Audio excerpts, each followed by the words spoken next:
Bismillahirrahmanirrahim. Assalamualaikum warahmatullahi wabarakatuh. Alhamdulillahi rabbil alamin. Wassalatu wassalamu ala ashrafil anbiya'i wal mursalin. Nabiyyina Muhammadin wa ala alihi wa sahbihi ajma'in. Amma ba'd.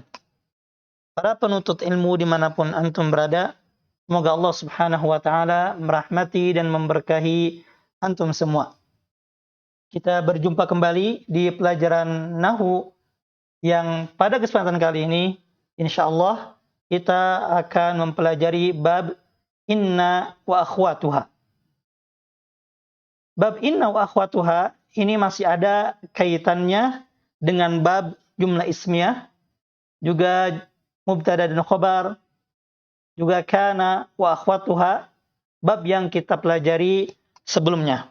Untuk itu, sebelum menyimak pelajaran pada bab ini, ada baiknya antum murajaah bab-bab tersebut, yaitu bab mubtada dan khabar, jumlah ismiyah, dan juga bab kana wa akhwatuha yang kita pelajari sebelumnya. Baik, langsung saja.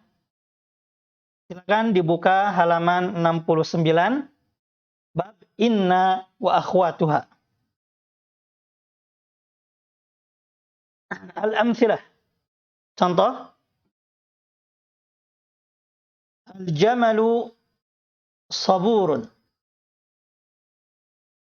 Artinya, unta sangat penyabar. Innal jamala saburun. Sesungguhnya unta sangat penyabar.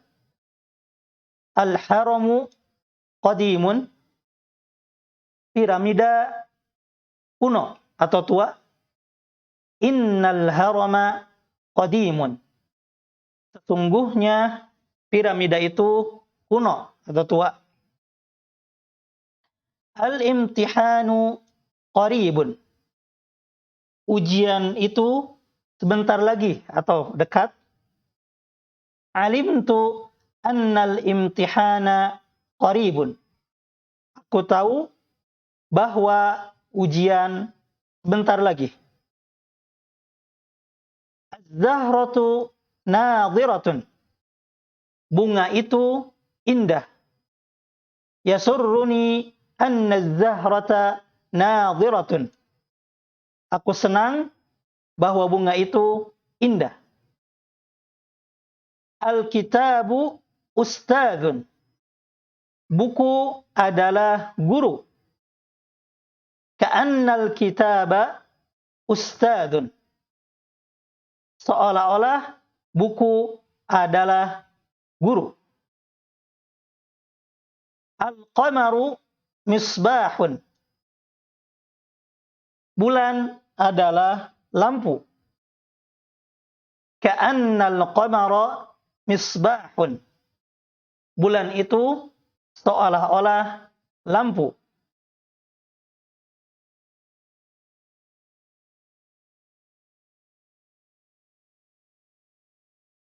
Al-asasu qadimun. Pondasi itu tua atau lama. Al-baitu jadidun lakinnal asasa qadimun. Rumah itu baru akan tetapi pondasinya lama atau tua. Al-khasairu qalilatun. Kerugian sedikit. Syabbatin naru lakinnal khasaira qalilatun. Api menyala akan tetapi kerugian sedikit. Al-fakihatu nadhijatun. Buah itu masak atau matang. Laital fakihata nadhijatun. Seandainya buah itu matang.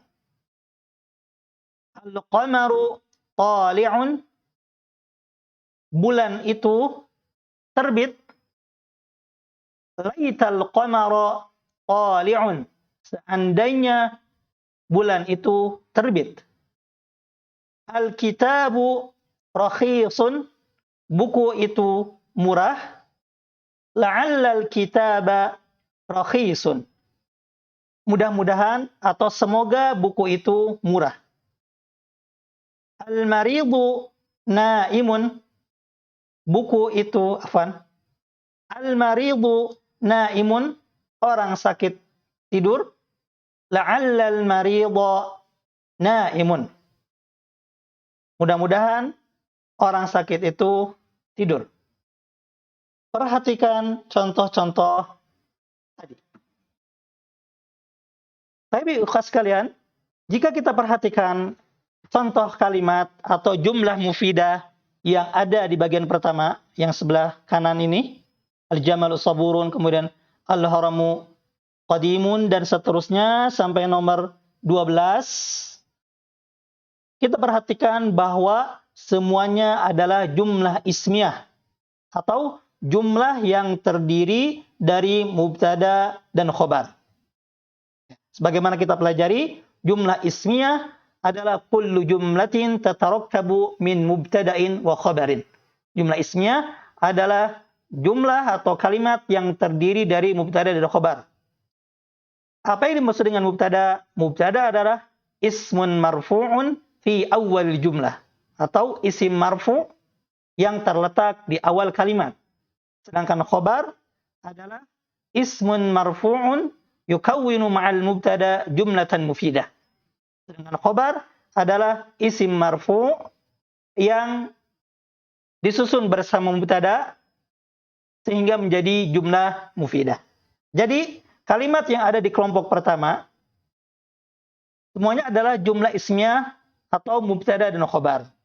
Al-jamalu, al-haramu, al-imtihanu, az-zahratu, al-kitabu, sampai al-maridu itu disebut dengan mubtada. Sedangkan saburun, qadimun, qaribun, nadhiratun, ustadzun, misbahun, dan seterusnya sampai naimun disebut dengan khobar. Kemudian kita perhatikan contoh yang ada di bagian kedua. Ya. Innal jamala saburun, innal harama qadimun, dan seterusnya sampai la'allal marida naimun.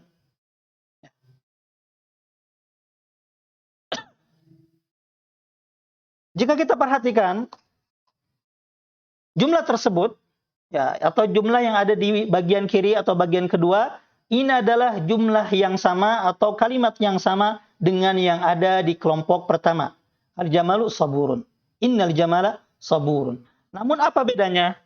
Bedanya jumlah mufidah atau jumlah ismiyah atau mubtada khobar yang ada di kelompok kedua itu didahului oleh apa? Diawali dengan inna, anna, ka'anna, lakinna, laita, la, dan la'alla.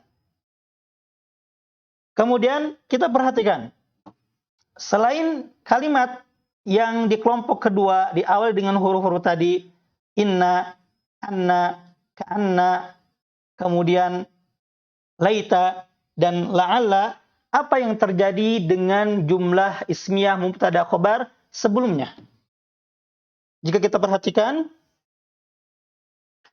semua mubtada yang tadinya ber-i'rab atau i'rabnya mansub, yang tadinya i'rabnya marfu, di sini al-jamalu, al-haramu, al-imtihanu, az-zahratu, dan seterusnya, semuanya berubah menjadi mansub, menjadi al-jamala, al-harama, al-imtihana, az-zahrata, al-kitaba, dan seterusnya. Ketika didahului oleh apa? Didahului oleh inna, anna, dan ka'anna. Sedangkan kata keduanya yang disebut sebelumnya adalah khobar, maka i'rabnya tetap menjadi marfu. Ya, tetap menjadi marfu, namun namanya berubah. Tadinya khobar menjadi khobar inna. Jadi inna wa akhwatuha atau huruf-huruf tadi ya, inna, anna, ka'anna, kemudian lakinna, laita, dan la'alla, ya, jika diletakkan di awal jumlah ismiyah mubtada dan khobar, dia berfungsi merubah mubtada menjadi mansub yang tadinya marfu, dan juga tetap memarfu'kan khobar. Saburun di sini dan juga di sini saburun. Namun namanya berubah. Tadinya khobar menjadi khobar inna. Sehingga inna wa akhwatuha, kemudian al-jamala ini menjadi ismu inna. Sedangkan al-imtihana menjadi ismu anna. Al-kitaba menjadi ismu ka'anna. Kemudian al-asasa menjadi ismu lakinna. Al-khasaira menjadi ismu lakinna. Al-fakihata menjadi ismu laita. Dan al-kitaba menjadi ismu la'alla. Sedangkan kata yang kedua menjadi khobar inna. Sabur menjadi khobar inna. Kemudian qaribun menjadi khobar anna. Lalu ustadun menjadi khobar ka'anna. Qadimun menjadi khobar lakinna. Lalu nadijatun menjadi khobar laita. Dan rahisun menjadi khobar la'alla. Lalu apa pengertian dari huruf-huruf tersebut?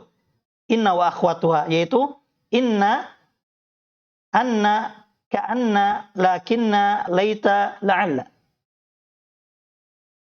Inna disebut dengan inna dan anna itu disebut dengan harfut tauqid, yang artinya sesungguhnya atau bahwasanya.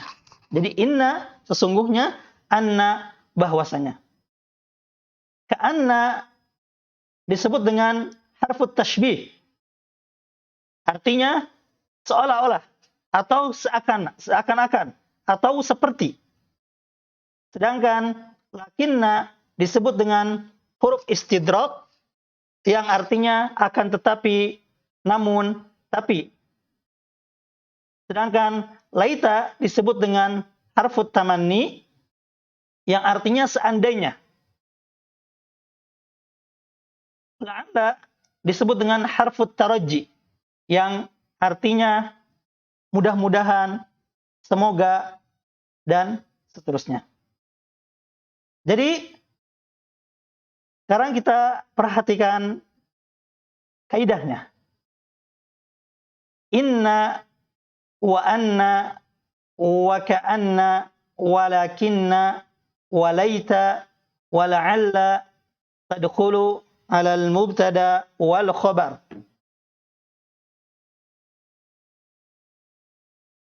Fatansibul mubtada wa yusamma ismaha wa tarfa'ul khabara wa yusamma khabaraha. Artinya huruf inna, huruf anna, ka'anna, walakinna, walaita, wala'alla itu bisa masuk pada mubtada dan khobar. Fungsinya fatansibul mubtada, memansubkan atau merubah i'rab mubtada menjadi mansub yang tadinya marfu' menjadi mansub, wa yusamma ismaha, dan disebut dengan isim inna, isim anna, isim ka'anna, isim lakinna, isim laita, dan isim la'alla. Juga berfungsi wa tarfa'ul khabara wa yusamma khabaraha, dan memarfu'kan khobarnya sehingga disebut khobar inna, anna, ka'anna, lakinna, laita, dan la'alla. Jadi itulah penjelasan kaidahnya. Ustaz bacakan sekali lagi. Inna wa anna wa ka'anna walakinna walaita wala'alla tadkhulu 'ala al-mubtada'i wal khabari fatansibu al-mubtada' wa yusamma ismaha wa tarfa'u al-khabara wa yusamma khabaraha. Inna sesungguhnya, wa anna bahwasanya, ka'anna seolah-olah atau seakan-akan atau seperti, lakinna namun, akan tetapi, tapi, laita seandainya, la'alla semoga atau mudah-mudahan, tadkhulu 'alal mubtada'i wal khabar, masuk pada mubtada dan khabar. Fatansibul mubtada wa yusamma ismaha, maka fungsi huruf-huruf tersebut adalah menjadikan mubtada menjadi mansub dan disebut dengan isimnya. Juga memarfu'kan khobar dan disebut dengan khobarnya. Inna dan anna disebut dengan harfut taukid. Ka'anna disebut dengan harfut tashbih, artinya seperti, seolah-olah atau seakan. Tadi inna wa anna disebut dengan harfut taukid, artinya sesungguhnya atau bahwasanya. Lakinna disebut dengan harful istidrak yang berarti tetapi, tapi, akan tetapi, namun, ya. Sedangkan laita artinya harfu tamanni yang berarti seandainya, sedangkan la'alla artinya semoga atau harfu taraji.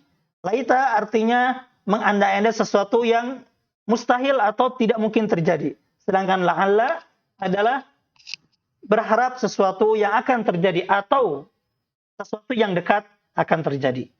Demikian penjelasan tentang inna wa akhwatuha. Semoga bisa difahami. Jika ada pertanyaan, silakan tulis di kolom komentar Google Classroom. Dan untuk tugasnya, silakan hafalkan kaidahnya dan dikirim ke Google Classroom. Barakallahu fikum.